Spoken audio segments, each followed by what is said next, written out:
عزیزان گرامی وقار، رمضان المبارک کا پہلا جمعہ ہے۔ اللہ عز و جل اس کی سعادتیں، اس کی برکتیں ہم سب کو نصیب فرمائے۔ رمضان کے آتے ہی ہر مومن کا ایک ریہرسل شروع ہوتا ہے، ایک تربیت کا خاص وقت ہے رمضان، کیونکہ قرآن میں رب تعالیٰ نے فرمایا یا ایھا الذین آمنوا کتب علیکم الصیام کما کتب علی الذین من قبلکم لعلکم تتقون، اے ایمان والو تم پر روزے فرض کیے گئے جیسے کہ پہلے والوں پر بھی فرض کیے گئے تھے۔ وجہ کیا ہے؟ لعلکم تتقون، تاکہ تمہیں پرہیزگاری حاصل ہو، تاکہ تم تقوی والے ہو جاؤ۔ تقوی اور پرہیزگاری یہ اتنی ضروری ہے تمہارے لیے کہ جس کے لیے 1 مہینہ پوری تمہاری تربیت کرائی جا رہی ہے۔ یہ تقوی کیا چیز ہے؟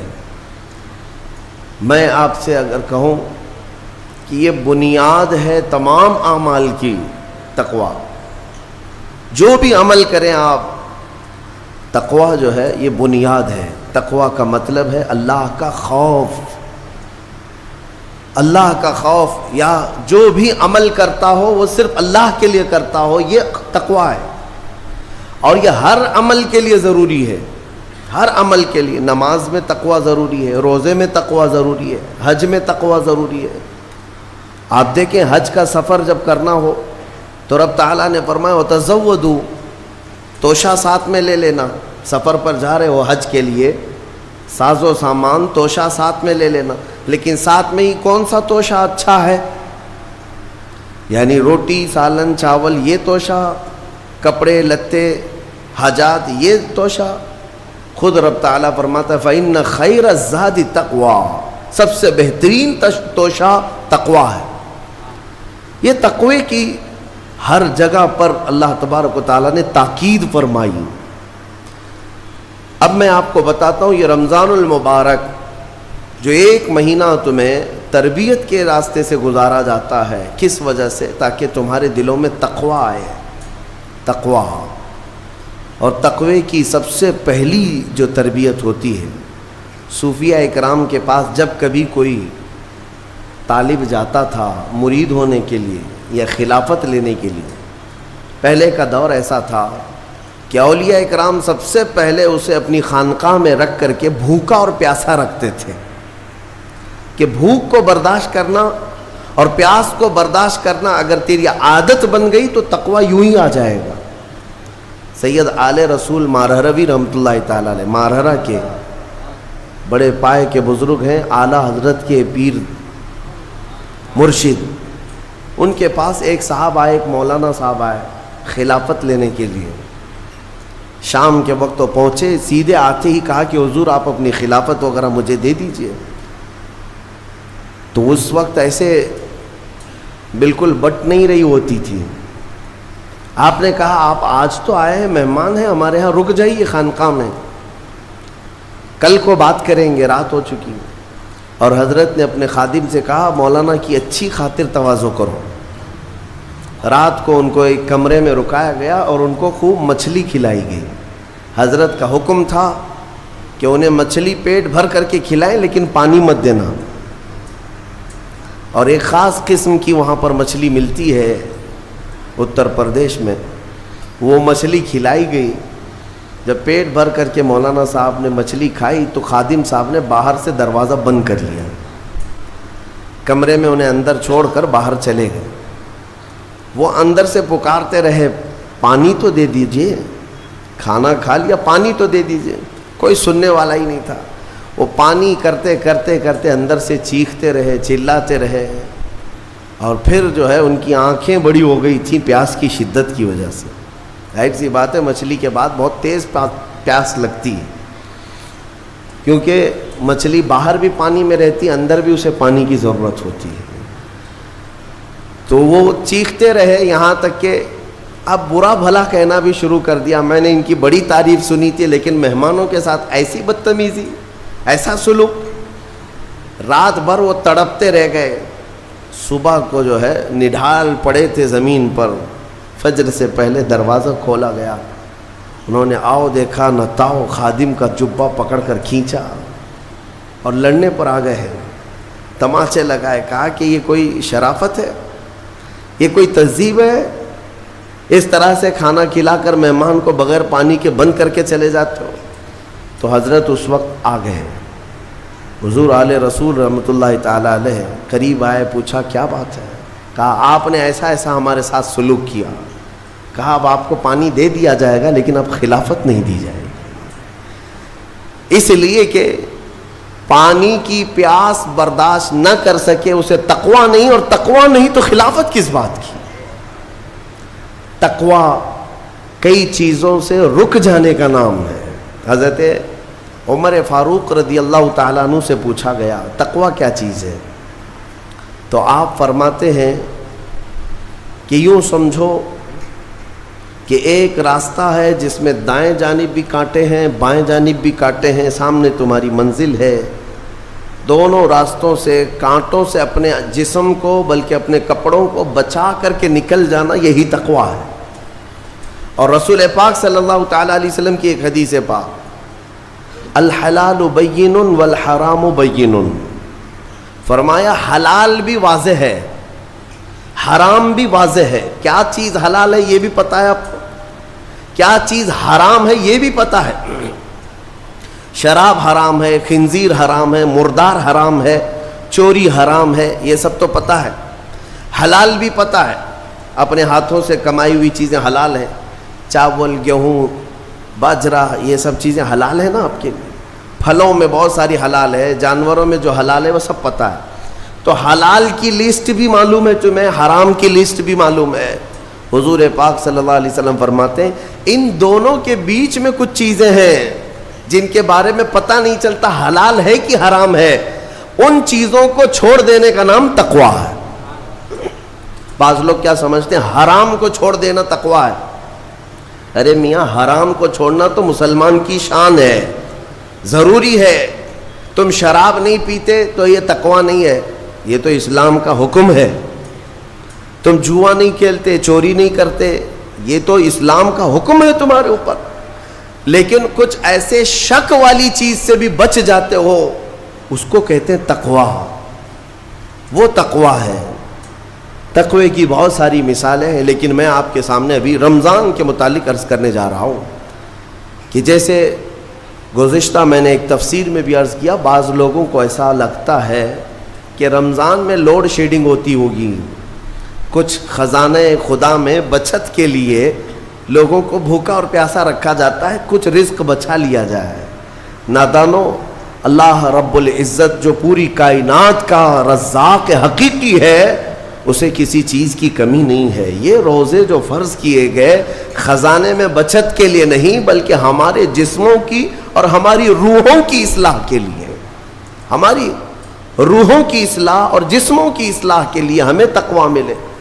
میں آپ کو بتاتا ہوں، ایک سوال میں آپ سے پوچھتا ہوں، آج رمضان میں یہ بہت ضروری ہے، کیونکہ رمضان ہونے کے بعد بھی سب کو پتہ ہے کہ چاند دکھتے ہی اللہ شیطانوں کو قید کر لیتا ہے، یہ سب کو پتہ ہے۔ حدیث پاک میں بھی سرکش جنات اور شیطان دونوں قید ہو جاتے ہیں، ان کو قید کر دیا جاتا ہے، جب تک چاند نہیں دکھے گا یہ نہیں آئیں گے۔ لیکن جو 11 مہینے ہم بلیم ڈالتے تھے شیطان پر کہ ہم سے برائیاں ہو گئی، گناہ ہو گئی، کیوں؟ ارے شیطان ایسا کرا دیا، شیطان ویسا کرا دیا۔ اب رمضان میں کون کرا رہا ہے؟ شیطان تو ہے نہیں، پھر فجر میں سوتا کیوں ہے؟ بغیر نماز پڑھے ٹانگ پھیلائے ویسی نماز قضا کر رہے۔ کون سا شیطان تمہیں سلایا؟ ابھی تو شیطان ہے نہیں۔ ابھی بھی بہت سارے لوگ چوری کا کھانا نہیں چھوڑتے، بہت سارے لوگ جھوٹ، دغا، غیبت یہ رمضان میں بھی نہیں چھوڑتے ہیں۔ تو یہ ان کو کون سا شیطان کروا رہا ہے؟ کون سا شیطان یہ برائیاں کرواتا ہے؟ اس کے جواب کے لیے ایک چیز سمجھنا ضروری ہے۔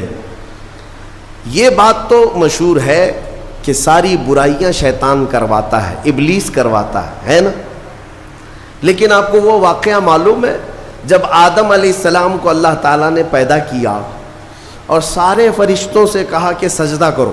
کل ہی کی تفسیر میں نے عرض کیا, اس میں ابلیس بھی تھا. ابلیس بھی اس وقت بہکا ہوا نہیں تھا, گمراہ نہیں تھا, وہ اچھا تھا. ابلیس تو بہت عبادت کرنے والا تھا اللہ تعالیٰ کی. تو اس نے اللہ کے حکم کو ٹال کر آدم کو سجدہ نہیں کیا, غرور میں کھڑا رہا, نافرمانی کیا. تو اب میں یہ سوال کرتا ہوں کہ ہر ایک کو گمراہ کرنے والا شیطان ہے, تو شیطان کو کس نے گمراہ کیا تھا؟ اس کو کس نے روکا سجدہ مت کرنا آدم کو؟ کوئی ہے بہکانے والا؟ ارے وہ تو پہلا ابلیس ہے, اس سے پہلے تو کوئی ابلیس تھا ہی نہیں, اس سے پہلے تو کوئی شیطان تھا ہی نہیں. شیطان کو کس نے روکا کہ تو بڑا ہے, تو بلند ذات والا ہے, آدم مٹی سے بنا ہے؟ یہ خیال کس نے ڈالا؟ کون سا شیطان تھا اس سے پہلے؟ یہی بات سمجھنے کی ہے. محدثین نے مفسرین نے فرمایا ابلیس کو جس چیز نے سجدہ کرنے سے روکا وہ نفس امارہ ہے, وہ نفس ہے جو آج بھی تمہارے ساتھ ہے. ہاں شیطان تو قید ہو جاتا ہے رمضان کے شروع ہوتے ہی, لیکن نفس تو ساتھ میں رہتا ہے. اب پتہ چلا کہ رمضان میں جو کچھ بھی غلطیاں یا کوتاہیاں یا گناہ کچھ لوگوں سے سرزد ہوتے ہیں تو یہ نفس کے پجاری ہیں, نفس ان کے ساتھ ہے. یہ نفس کی غلامی میں آ گئے اور نفس کے شکار ہو گئے. اسی لیے قرآن میں اللہ تعالیٰ نے اپنے رسول سے بھی یہ فرمایا اَرَأَيْتَ مَنِ اتَّخَذَ إِلَٰهَهُ هَوَاهُ أَفَأَنْتَ تَكُونُ عَلَيْهِ وَكِيلًا. اے رسول کیا آپ نہیں دیکھتے کچھ لوگ ایسے ہیں جنہوں نے اپنے نفسانی خواہشات کو اپنا خدا بنا لیا ہے, اپنی خواہشات کو اپنا خدا بنا لیا ہے. اے رسول کیا آپ ایسوں کی سفارش کریں گے, ایسے لوگوں کی وکالت کریں گے؟ یعنی رب تبارک و تعالیٰ نے فرمایا کچھ لوگ وہ ہیں جو اپنی خواہشات کی پوجا میں ہیں. کیا مطلب خواہشات کی پوجا؟ کیا مطلب ہے اپنے خواہشات کے پیچھے چلنا؟ مطلب یہی ہے کہ جو دل میں آیا اس بندے نے یہ سوچ لیا اسے کرنا ہی ہے مجھے, یہ خواہشات کے پیچھے چل رہا ہے. ہاں تمہیں آرام کی فکر ہوئی, تم نے خدا کے فرمان کو ٹال دیا لیکن اپنی نفس کی سن لیا. اللہ تبارک و تعالیٰ کا حکم کچھ اور ہے لیکن تمہاری طبیعت کچھ اور چاہ رہی ہے. رب تبارک و تعالیٰ کا حکم تھا صبح صبح تمہیں اپنے گھر بلا رہا تھا, لیکن تم نے اس کی نہیں سنی, اپنے من کی سنی, اپنے نفس کی. تو یہی تو ہوا نفس کی پوجا, یہی ہے نفس کی عبادت, نفس کی پرستش, جس کو قرآن میں کہا گیا ہے کہ کچھ لوگ ایسے ہیں جنہوں نے اپنی خواہشات کو خدا بنا لیا. یہ نفس امارہ جس کے بھی اوپر حاوی ہو جاتا ہے, اچھے اچھوں کو یہ ان کا تقوی بھسم کر دیتا ہے, ایمان سے بھی دور کر جاتا ہے. اس لیے میرے عزیزوں میں جو عرض کرنے جا رہا ہوں وہ یہ ہے کہ ہمارے لیے زندگی میں سب سے بڑا چیلنج اپنے نفس امارہ سے لڑنا. آپ کو پتہ ہے رسول پاک صلی اللہ تعالیٰ علیہ وسلم ایک جہاد سے جب واپس مدینے تشریف لا رہے تھے, وہ جہاد بہت سخت تھا, صحابہ زخمی تھے, بہت گھماسان کی لڑائی ہوئی تھی, لیکن جب واپس مدینے آ رہے تھے تو میرے آقا نے ایک جملہ فرمایا تھا رجعنا من الجہاد الاصغر الى الجہاد الاکبر. اے میرے صحابہ ہم چھوٹے جہاد سے بڑے جہاد کی طرف جا رہے ہیں. صحابہ نے پوچھا اس سے بڑا جہاد اب کون سا ہے یا رسول اللہ؟ میرے آقا صلی اللہ علیہ وسلم فرماتے ہیں اے میرے صحابہ اپنے نفس سے لڑنا اب یہ بڑا جہاد ہے, نفس سے لڑنا بڑا جہاد ہے. میرے عزیزو یہ خواہشات کو ہی ختم کرنا ہو, اس نفس کو اگر کنٹرول میں لانا ہو تو کیا کرو گے؟ نفس امارہ سب کے پاس ہے. قرآن میں مولا فرماتا ہے وما ابرئ نفسی ان النفس لامارۃ بالسوء الا ما رحم ربی. کوئی اپنے نفس سے بچ نہیں پائے گا سوائے وہ شخص جس پر میرا رب رحم فرمائے. اللہ کا رحم جس پر ہو گیا وہ اپنے نفس سے بچ جائے گا. میں آپ کو ایک دعا بتاتا ہوں, حضور پاک صلی اللہ علیہ وسلم اگر دعا کرتے تھے تو اس سے آپ کو اندازہ ہو جائے گا کہ یہ کتنی امپورٹنٹ چیز میں آپ کے سامنے کہہ جا رہا ہوں. کون سی؟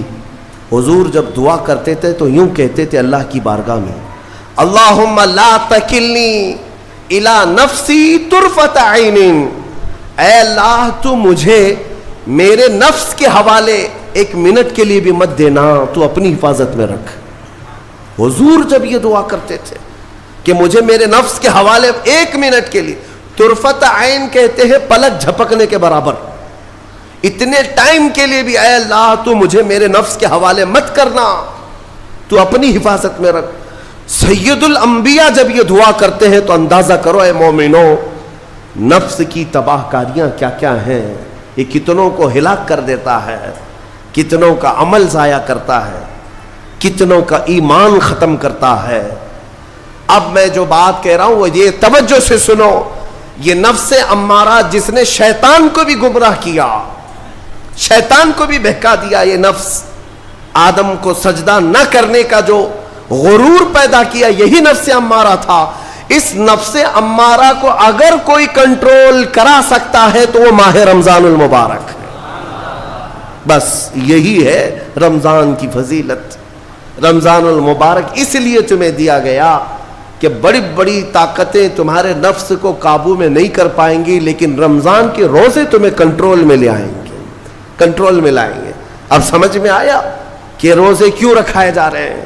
ارے گرمیوں کی شدت ہے، ادھر حلق سوکھا جا رہا ہے، پیٹ پیٹ سے لگ جاتا ہے۔ ان لوگوں کو پوچھو روزہ کیسا ہوتا ہے جو مزدوری کرتے ہیں، ان لوگوں سے پوچھو جو دن بھر کام کاج کرتے ہیں۔ میرے عزیزوں، روزے رکھنے کے بعد کیا رب تبارک و تعالی کسی کو اس کی طاقت سے زیادہ تکلیف دینا چاہتا ہے؟ نہیں میرے عزیزوں، وہ رحمان ہے، اس نے جب تمہیں ماں کے پیٹ میں 9 مہینے رزق دیا تو کیا کائنات میں نہیں دے گا؟ تمہیں ماں کے پیٹ میں بھی رزق دیتا رہا۔ تم جب دنیا میں آئے، تمہارے ماں کے سینے میں خون سے دودھ کس نے بنایا؟ تمہارے رزق کا انتظام کرنے والا وہ خدا۔ اگر تمہیں حکم دیتا ہے کہ صبح سے لے کر شام تک بھوکے رہو تو یہ اس کا ظلم نہیں بلکہ یہ عین کرم ہے، اللہ تبارک و تعالیٰ کا رحم ہے تم پر کہ وہ مولا ہماری اصلاح چاہتا ہے کہ ہمارے اندر تقوی آ جائے، جسم میں بھی اور روح میں بھی۔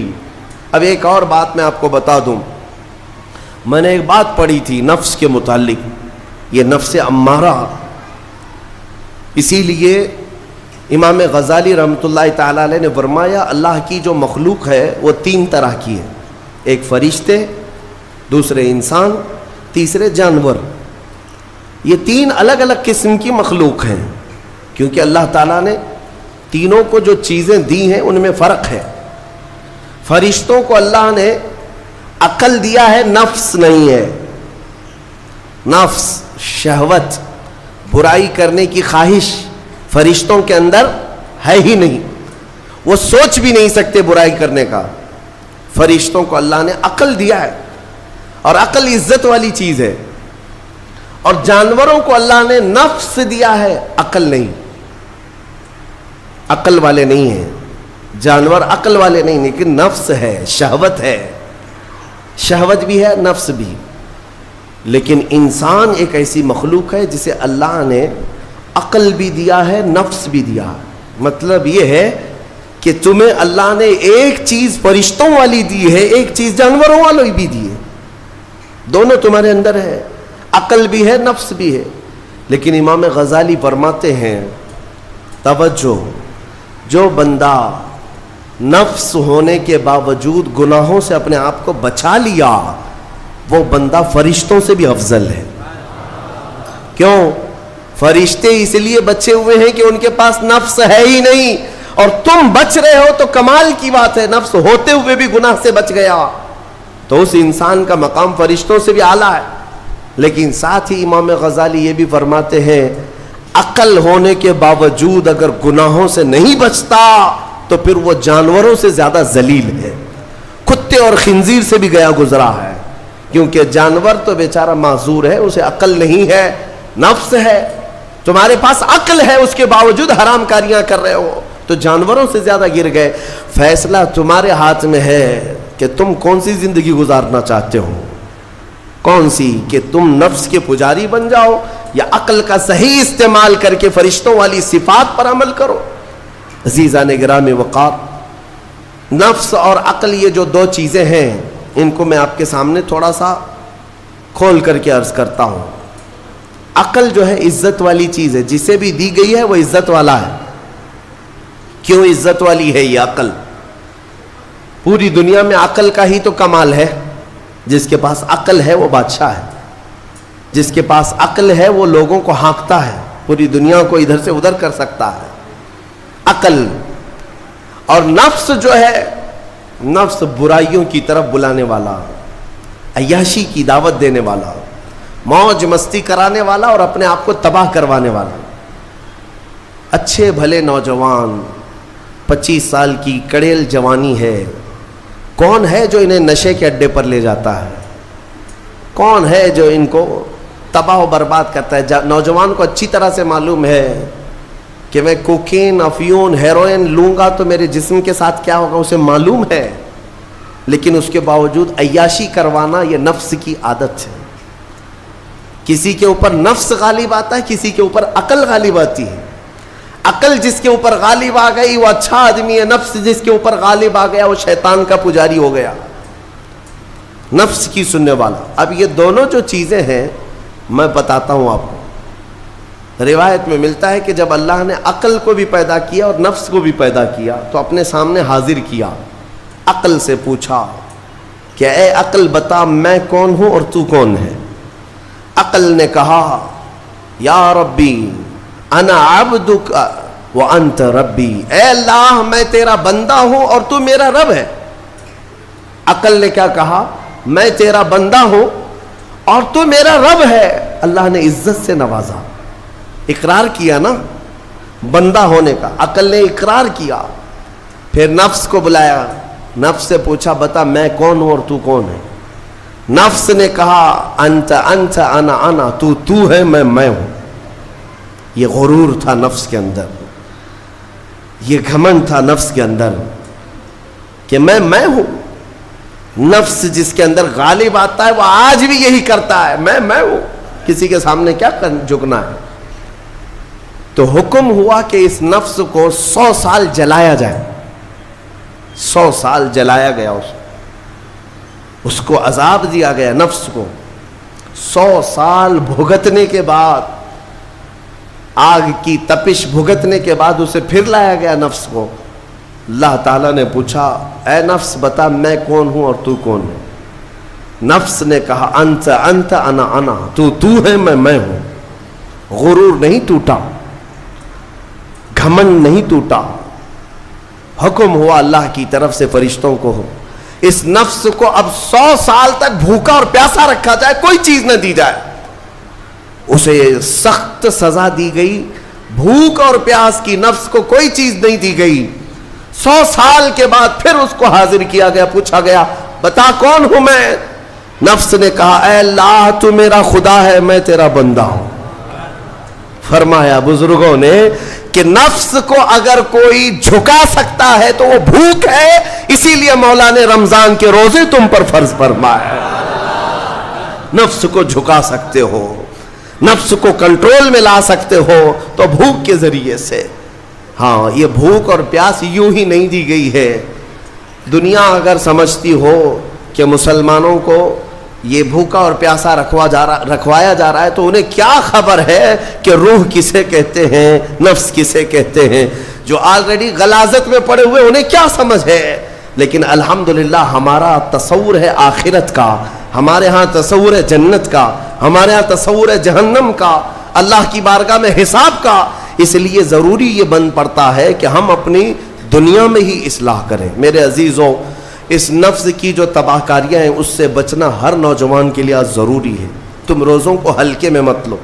اس سے پہلے بھی میں کہا کرتا تھا، آج پھر سے میں ریپیٹ آپ کے سامنے کہتا ہوں، مسلمان کے لیے روزے جو فرض کیے گئے آپشنلی نہیں ہے میرے عزیز، یہ آپشنلی نہیں ہے، اختیاری نہیں ہے، جسے چاہے وہ رکھے جسے چاہے وہ چھوڑے۔